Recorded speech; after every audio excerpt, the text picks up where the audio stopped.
এটাই বাস্তব দুনিয়া।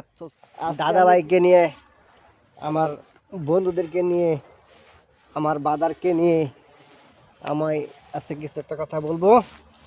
কথাটা হলো এই, বিয়া করতে করতে বিয়ার পাশাপাশি মাস 1 মাস 2 মাস যাইতে না যাইতেই তার বউয়ের লগে ঝগড়া, প্রচণ্ড ঝগড়া ঝগড়া হইব। আর বলবো কি জানেন, চলে যাও, তোমাকে আমি রাখবো না। বাস্তব দুনিয়া চলছে, বুঝছেন। কিন্তু পরবর্তী তার জীবনটা কী হালে যাবে সেটা হে ভাবে না। কিন্তু ইয়াংকালে, তার জীবনকালে বলো তুমি চলে যাও, তোমাকে ছাড়া আমি থাকতে পারবো।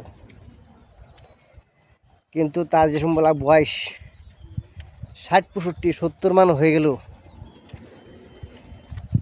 যার এই বয়স স্ত্রী নাই ঘরে, সে বুঝে কি একটা কষ্ট, কি একটা জ্বালা, বুঝেন।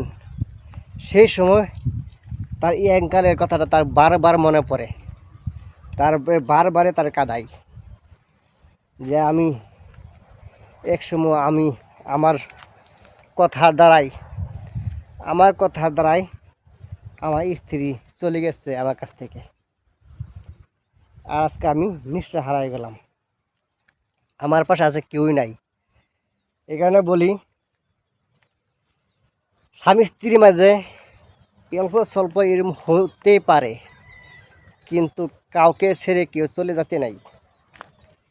তাহলে স্ত্রী এক সময় বৃদ্ধকালে হওয়া কিন্তু অনেক কষ্ট পাই। দেখে যে তার আগে পাশে কেউই নাই, হ্যাঁ নিঃস্ব হারা, বুঝছেন। তাই সবাইকে বলি, সবাই মানিয়ে চলার চেষ্টা করবেন, তাহলে দেখবেন আপনার সংসারটা অতি সুন্দরময় হবে, বুঝছেন। নালে বুড়াকালে বৃদ্ধকালে কিন্তু আপনার দেখার মতো কেউ থাকতো না, এটা মেয়ে হোক আর পুরুষ হোক। তাই আমার ভিডিওটা যদি ভালো লাগে তো অবশ্যই ভিডিওটা মনোযোগ দিয়ে শুনবেন, আর আমার কথাগুলো কি সত্য কি বলছি অবশ্যই কমেন্ট বক্সে জানাবেন। আমি একজন প্রবাসে থাকি, তাই এই কথাটা তুলে ধরলাম।